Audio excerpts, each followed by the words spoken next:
And the reason why I always say it's important that you find a mentor that suits your needs, because that mentor will see things that maybe you don't see. Welcome to the High Performance Interviews. Today I am joined by Amanda Tambuyser, all the way from Belgium. So, Amanda, it's fantastic to have you here. I'm just going to do a really quick introduction for our audience so they know what you do. Amanda is an author, speaker, and modern evidence-based integrative transformation specialist that helps women to embrace their authenticity beyond fear and judgment. She specializes in addressing core beliefs via different scientific modalities. Her coaching techniques offer a lasting change in self-perception and address anxiety, burnout, and depression.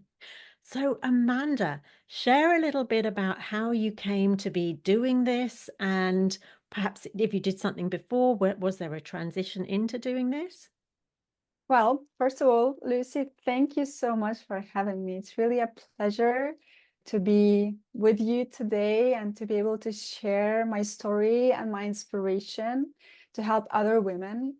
First of all, apart from what I do, I'm an animal lover. I'm a mother of two beautiful girls and got inspired through my own personal experience. And I felt a calling to help other women who are suffering with similar things that I have been challenged through my life. As somebody who has been raised by a narcissist, I ended up having a lot of issues with self-esteem. My self-esteem was pretty much crumbled, and I was not aware of that for many, many years. And I did a lot of things to help myself. I was looking for answers. You know, when you're looking for things, you don't know what is helping you, right? So you're feeling like you're evolving, but then you fall back constantly and you fall back into your patterns, right? And that was really painful to experience, to feel that, okay, I feel better, I can do more, I am evolving, but then suddenly, X years later, you know, you have again a realization that, oh my God, I'm again back to where I was. Can you give it a specific example of that, Amanda, for our Oh, audience? sure. So I used to live in London, and I ended up putting a lot of my time and effort into personal development. I was going to therapy. I found somebody to work with because I thought, okay, I have these goals and aspirations. Unfortunately, little did I know that my goals and aspirations were just a soothing to my self-esteem issues, and I was still not aware of the underlying problems that I was having. And I met somebody that I really, really, really fell in love with. And unfortunately, what happened was that I started to put myself last again. And I put that person first. And slowly, slowly, slowly, the dynamic developed where basically I fell back into my people pleasing tendencies and not listening to my needs. Because usually what happens, your body in some way signals, right? Through feeling anxious or through feeling stressed, overwhelmed constantly, that you have needs. And at that time, before I met this person, I have been going to therapy. And I did find that therapy was helping. Mhm. However, it wasn't helping enough.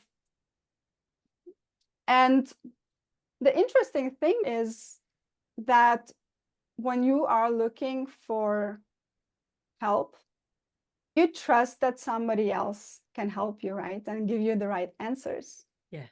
But in reality, we have all the answers. Yes, agreed. So that's how I got inspired as I stood one day with a realization that just hit me like a lightning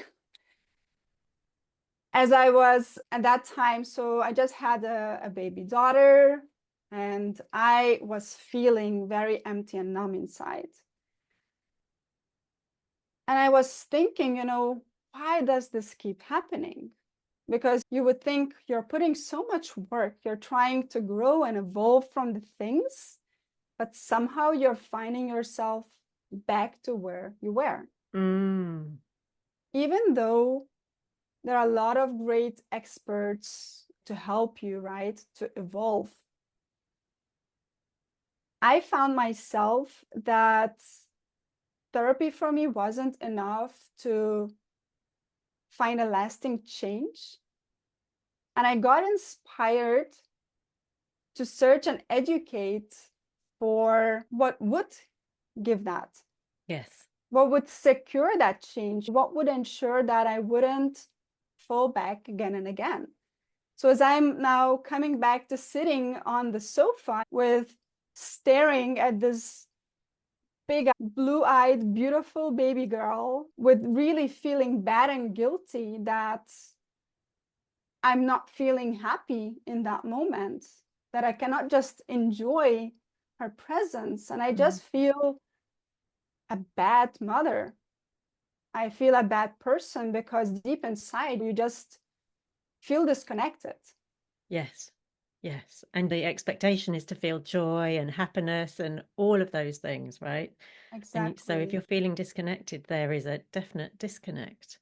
Yeah. And Yeah. that's really, it was a painful moment. And I think because of that pain that I was feeling inside, a realization has hit me. And the realization was that, so before I met that person, where basically in that moment where I was working and feeling quite well about myself, or I was progressing, right, but not maybe fully there to where I wanted to be, both emotionally and mentally, because that was also around the time when I decided to become a coach and when I decided that I want to help others.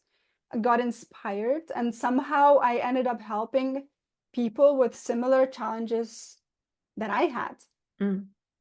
But because of meeting this person, I gave everything up, including abandon myself. Oh my goodness me.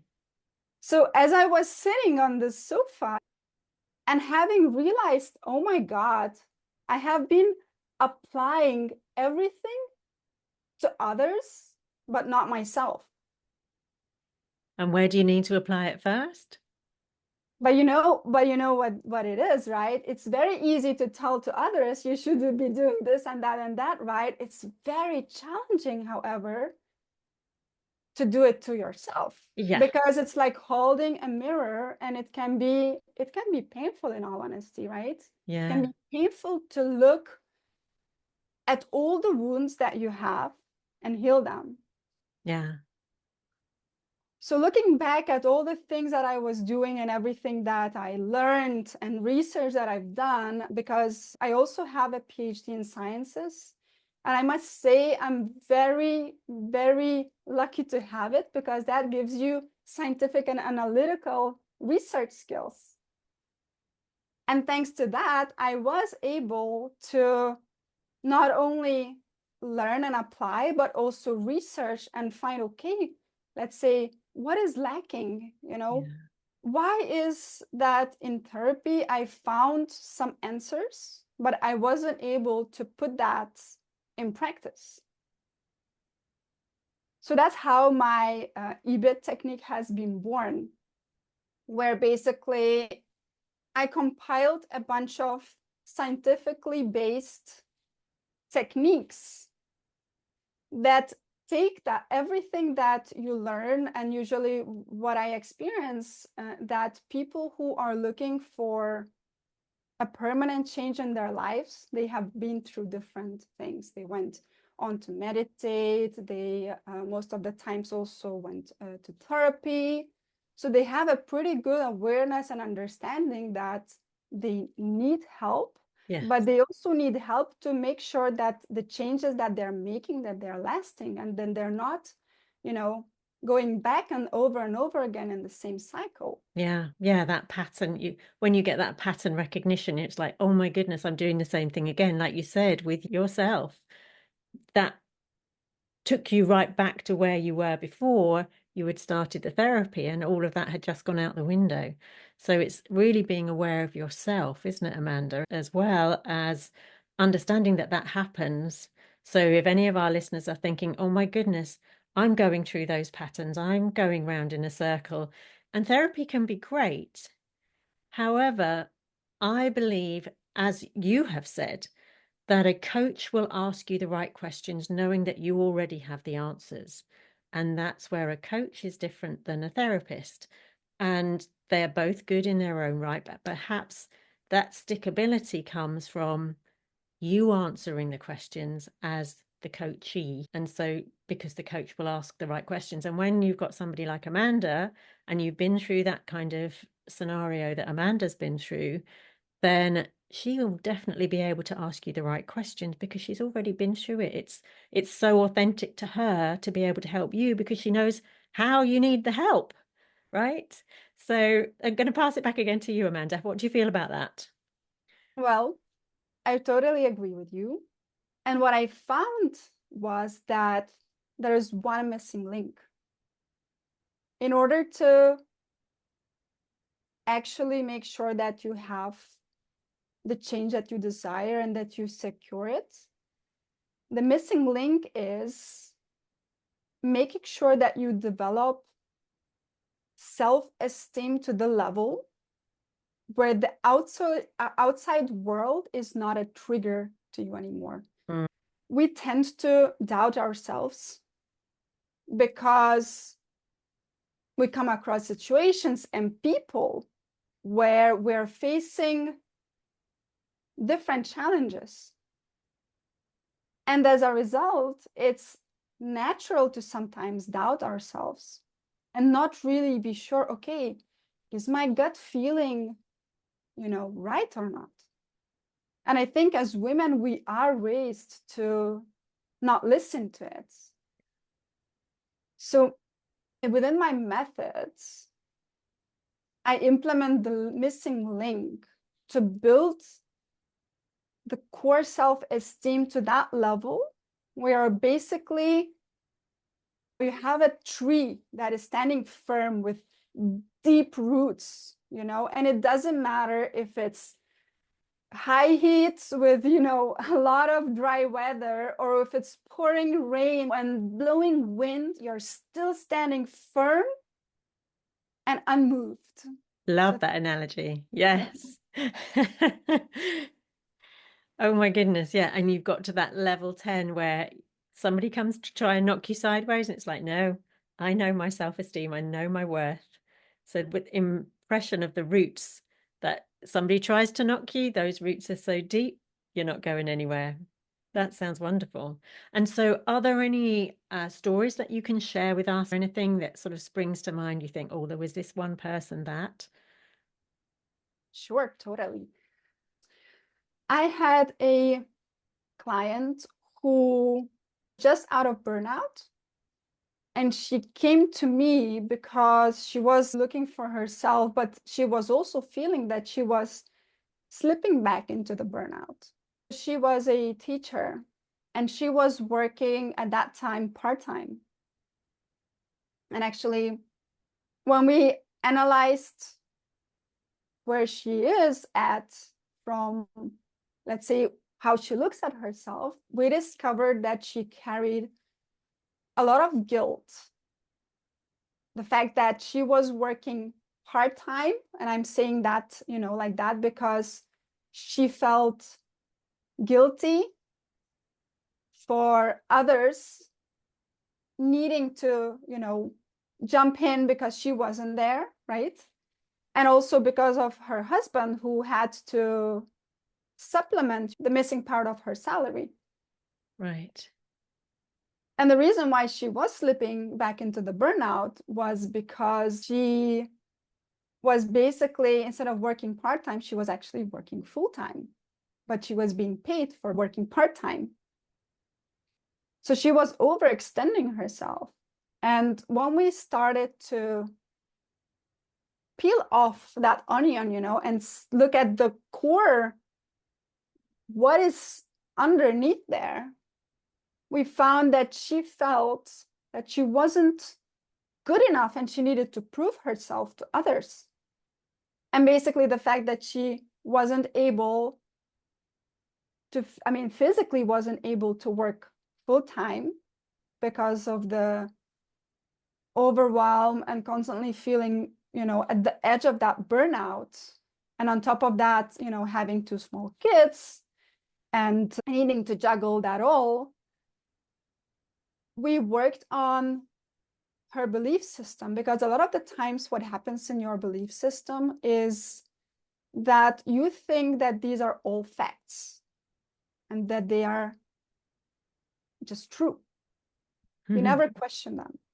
So when we started to question all these beliefs that she had around of perception, how other people look at her and how she looks at herself, slowly it started to disintegrate. And she started to say, actually, indeed, I'm enough. I choose to work part-time. This was a mutual decision between me and my husband, right? And all of these things started to come out. And instead of hating her work and hating to go to work and being afraid of changing her workplace, she started to love her work again. She started to enjoy it. And as a result of that, she also started to feel less pressure and perception that her colleagues were judging her. She started to enjoy more going to work.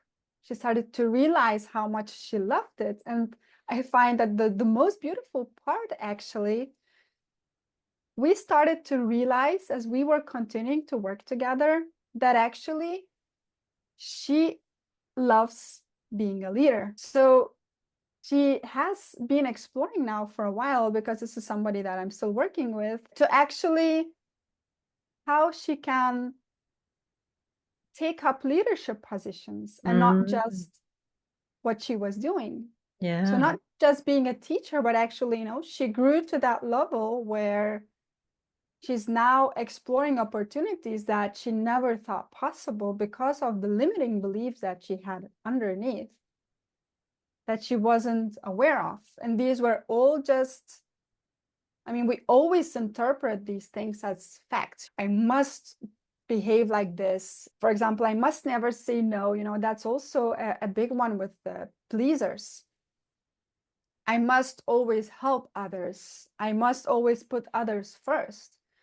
But as a result, and I know that how that feels, we end up suffering. Yeah, very depleted.